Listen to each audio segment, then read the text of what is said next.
ମେଘମାଳରେ ଶୀଘ୍ର ଆଗମନ କରୁଥିବା ଆମ୍ଭମାନଙ୍କ ଉଦ୍ଧାରକର୍ତ୍ତା ପ୍ରଭୁ ଯୀଶୁଖ୍ରୀଷ୍ଟଙ୍କର ଅତି ପବିତ୍ର ଓ ବହୁମୂଲ୍ୟ ନାମରେ ଆପଣ ସମସ୍ତଙ୍କୁ ଆଉ ଗୋଟିଏ ନୂତନ ପ୍ରସଙ୍ଗରେ ପୁନର୍ବାର ମୁଁ ସ୍ୱାଗତ କରେ। ଆସନ୍ତୁ ଆଜି ଆମେ ପରମେଶ୍ୱରଙ୍କ ବାକ୍ୟରୁ ଆଉ ଏକ ଖ୍ରୀଷ୍ଟମାସ ସମ୍ବନ୍ଧୀୟ ଗୋଟିଏ ପ୍ରସଙ୍ଗରେ ଅଳ୍ପ ସମୟ କଥାବାର୍ତ୍ତା ହେବା। ଆଜି ଯେଉଁ ପ୍ରସଙ୍ଗରେ ପ୍ରଭୁଙ୍କ ବାକ୍ୟରୁ ଆମେ କଥାବାର୍ତ୍ତା ହେବା ସେହି ପ୍ରସଙ୍ଗର ଶୀର୍ଷକ ହେଲା ଖ୍ରୀଷ୍ଟମାସ ସମୟରେ ଚର୍ଚ୍ଚକୁ କିପରି ସଜାଇବା ଆବଶ୍ୟକ ରହିଛି। ଆଜିର ପ୍ରସଙ୍ଗ ହେଲା ଖ୍ରୀଷ୍ଟମାସ ସମୟରେ ଚର୍ଚ୍ଚକୁ କିପରି ସଜାଇବା ଆବଶ୍ୟକ ରହିଛି। ଏହି ପ୍ରସଙ୍ଗରେ ପରମେଶ୍ୱରଙ୍କ ବାକ୍ୟରୁ ଆମେ ଅଳ୍ପ ସମୟ ଧରି କଥାବାର୍ତ୍ତା ହେବା। ପ୍ରିୟ ପ୍ରଭୁଙ୍କ ଲୋକମାନେ, ଆମେ ଡିସେମ୍ବର ମାସରେ ଅଛୁ।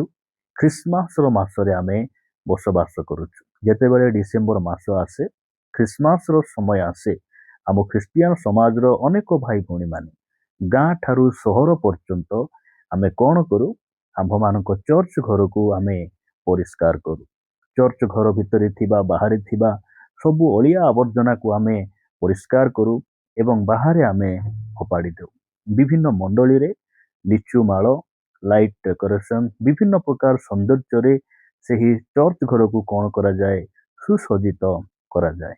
ଚର୍ଚ୍ଚ ଘରକୁ ରଙ୍ଗ ଦେବା, ପରିଷ୍କାର କରିବା, ଲାଇଟ୍ ବିଭିନ୍ନ ମାଧ୍ୟମରେ ଡେକୋରେଟ୍ କରିବା କୌଣସି ପ୍ରକାରେ ମନ୍ଦ ନୁହେଁ, କୌଣସି ପ୍ରକାରେ ପାପ ନୁହେଁ। କିନ୍ତୁ ଯେଉଁ ସମୟରେ ଆମେ ଚର୍ଚ୍ଚ ଘରକୁ ପରିଷ୍କାର କରୁଛୁ, ଯେଉଁ ସମୟରେ ଆମେ ମଣ୍ଡଳୀ ଘରକୁ ଡେକୋରେଟ୍ କରୁଛୁ, ପ୍ରିୟ ଭାଇ ଭଉଣୀମାନେ, ସେହି ସମୟରେ ଆମେ ଗୋଟେ କଥା ମନେ ରଖିବା ଆବଶ୍ୟକ ରହିଛି। ଆମେ ଯେଉଁ ଚର୍ଚ୍ଚ ଘରକୁ ପରିଷ୍କାର କରୁଛୁ, ଯେଉଁ ଚର୍ଚ୍ଚ ଘରକୁ ଆମେ ସୌନ୍ଦର୍ଯ୍ୟରେ ଆମେ ସୁସଜ୍ଜିତ କରୁଛୁ, ଆମେ ଜାଣି ରଖିବା ଆବଶ୍ୟକ ରହିଛି ଯେ ସେହି ଚର୍ଚ୍ଚ ଘରେ ପରମେଶ୍ୱର ବାସ କରନ୍ତି ନାହିଁ। ଆମର ପରମେଶ୍ୱର କୌଣସି ହସ୍ତ ନିର୍ମିତ ଗୃହରେ ସେ ବସବାସ କରନ୍ତି ନାହିଁ। ଆମର ପରମେଶ୍ୱର ଆମମାନଙ୍କ ହୃଦୟରେ ସେ ବସବାସ କରନ୍ତି। ପ୍ରିୟମାନେ, ଚର୍ଚ୍ଚ କହିଲେ କୌଣସି ଘର ନୁହେଁ, ଚର୍ଚ୍ଚ କହିଲେ କୌଣସି ବିଲ୍ଡିଂ ନୁହେଁ। ଚର୍ଚ୍ଚ କହିଲେ ମଣ୍ଡଳୀର ବିଶ୍ୱାସୀ ମାନଙ୍କୁ ବୁଝାଏ। ଚର୍ଚ୍ଚ କହିଲେ ତାହାଙ୍କ ନିମନ୍ତେ ଅର୍ଥାତ୍ ପ୍ରଭୁଙ୍କ ନିମନ୍ତେ ପୃଥକୀକୃତ ଲୋକମାନଙ୍କୁ ବୁଝାଏ। ଏହି ଚର୍ଚ୍ଚ ଶବ୍ଦ ଗ୍ରୀକ ଶବ୍ଦରୁ ଆସିଛି।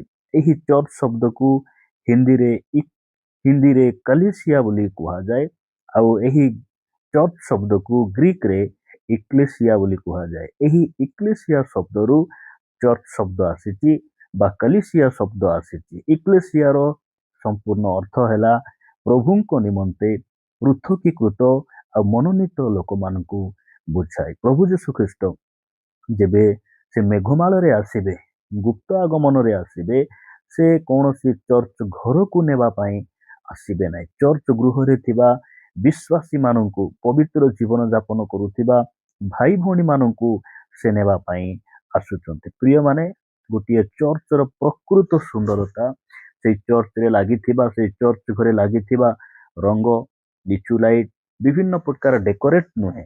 ଚର୍ଚ୍ଚର ଗୋଟିଏ ପ୍ରକୃତ ସୁନ୍ଦରତା ହେଲା ସେହି ଚର୍ଚ୍ଚ ଗୃହରେ ଥିବା ବିଶ୍ୱାସୀ ମାନେ।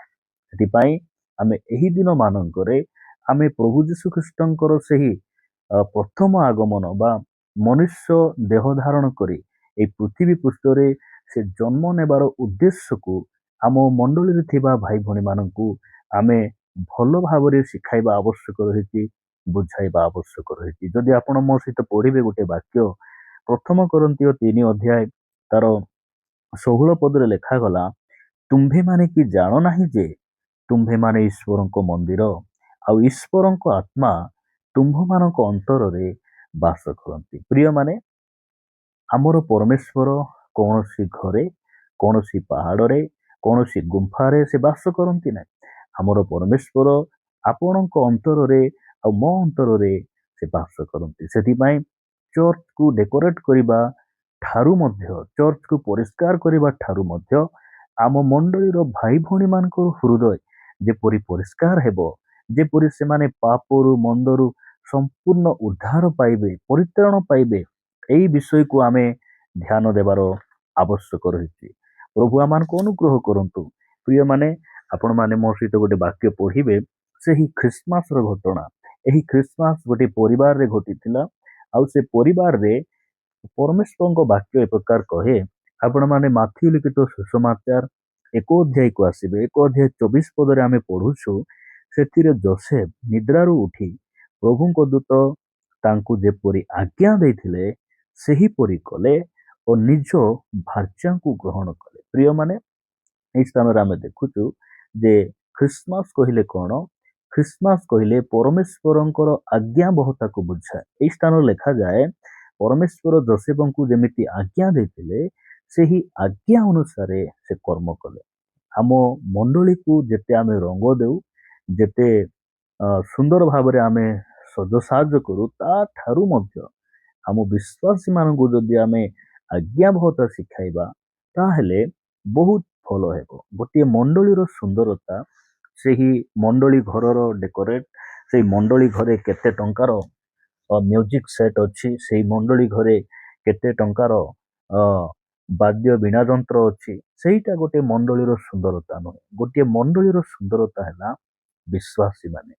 ଯଦି ଆମ ଚର୍ଚ୍ଚକୁ ଆମେ ଭଲ ରଙ୍ଗ ଦେବାଟା ଆମେ ଜାଣିଛୁ, ଚର୍ଚ୍ଚରେ ବିଭିନ୍ନ ପ୍ରକାର ଖାଇବାର ପିଇବାର ଆୟୋଜନ କରିବାଟା ଆମେ ଜାଣିଛୁ, କିନ୍ତୁ ଆମ ମଣ୍ଡଳୀର ଭାଇ ଭଉଣୀ ମାନେ ଆଜି ବି ପାପରେ ଅଛନ୍ତି, ଆଜି ବି ଟିଭି ସିନେମା ସିରିଏଲ, ଆଜି ବି ମଦ୍ୟପାନ, ଆଜି ବି ବିଡି ସିଗାରେଟ ବିଭିନ୍ନ ପାପରେ ଯଦି ଅଛନ୍ତି, ତାହେଲେ ଆମେ ଚର୍ଚ୍ଚକୁ ରଙ୍ଗ ଦେଇ ବିଭିନ୍ନ ପ୍ରକାର ଖାଇବାର ପିଇବାର, ବିଭିନ୍ନ ପ୍ରକାର ସାଉଣ୍ଡ ସିଷ୍ଟମରେ ଟଙ୍କା ଖର୍ଚ୍ଚ କରି କୌଣସି ଲାଭ ନାହିଁ। ପ୍ରିୟମାନେ, ମୁଁ ଆପଣମାନଙ୍କୁ ଏହି ପ୍ରସଙ୍ଗ ମାଧ୍ୟମରେ ଅନୁରୋଧ କରିବା ପାଇଁ ଚାହିଁବି ଯେ ଆମେ ଏହି ଦିନ ମାନଙ୍କରେ ଆମର ବିଶ୍ୱାସୀ ମାନଙ୍କୁ ପବିତ୍ର ଜୀବନ ଯାପନ କରିବା ପାଇଁ, ପରମେଶ୍ୱରଙ୍କର ଆଜ୍ଞାବହ ହେବା ପାଇଁ ଏବଂ ସେମାନେ କେମିତି ପାପ ଉପରେ ଜୟ ପାଇବେ, ପରିତ୍ରାଣ ପାଇବେ, ଏହି ସବୁ ବିଷୟରେ ଯଦି ଆମେ ଯତ୍ନବାନ ହେବା, ଆମ ଲୋକମାନଙ୍କୁ ଶିଖାଇବା, ତାହେଲେ ଆମର ବିଶ୍ୱାସୀ ମାନେ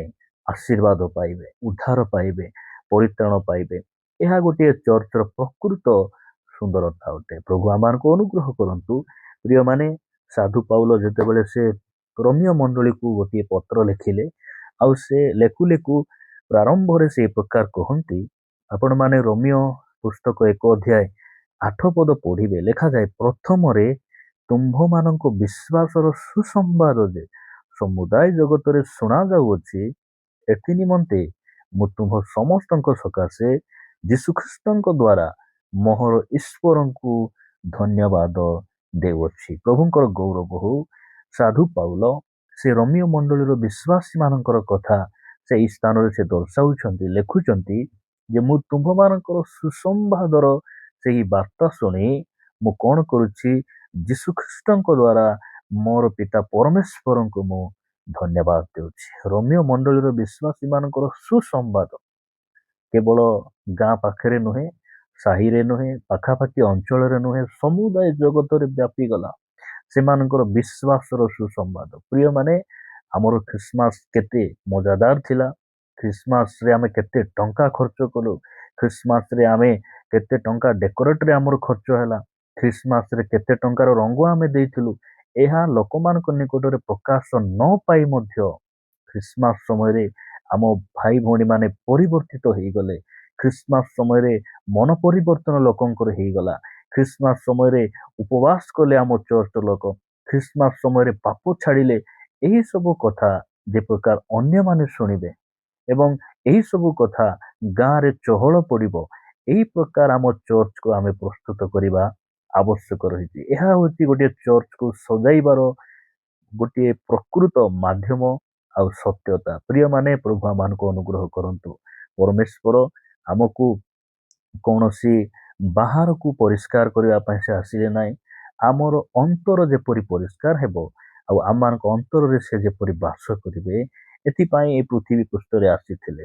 ଆମ ଚର୍ଚ୍ଚକୁ କିପରି ଆମେ ସଜାଇବା, ଆମେ ଯେମିତି ଚର୍ଚ୍ଚ ଘରକୁ ରଙ୍ଗ ଦେଉଛୁ, ଏଇସବୁରେ ଯେତେ ଆମେ ପ୍ରାୟୋରିଟି ଦେଉ, ତାଠାରୁ ଅଧିକ ଆମ ଚର୍ଚ୍ଚରେ ଥିବା ଭାଇ ଭଉଣୀ ମାନଙ୍କର ମନ୍ଦତା ଦୁଷ୍ଟତାରୁ ସେମାନେ ଯେ ପ୍ରକାର ଫେରି ଆସିବେ, ସେମାନଙ୍କ ହୃଦୟ ଯେ ପ୍ରକାର ପରିଷ୍କାର ହେବ ଆଉ ପରମେଶ୍ୱର ତାଙ୍କ ହୃଦୟରେ ରାଜ୍ୟ କରିବେ, ଏହି ସବୁ ପ୍ରତି ଆମେ ଧ୍ୟାନ ଦେବା ଆବଶ୍ୟକ ରହିଛି। ପରମେଶ୍ୱର ଏହି ବାକ୍ୟ ଦ୍ୱାରା ଆମ ସମସ୍ତଙ୍କୁ ପ୍ରଚୁର ଭାବରେ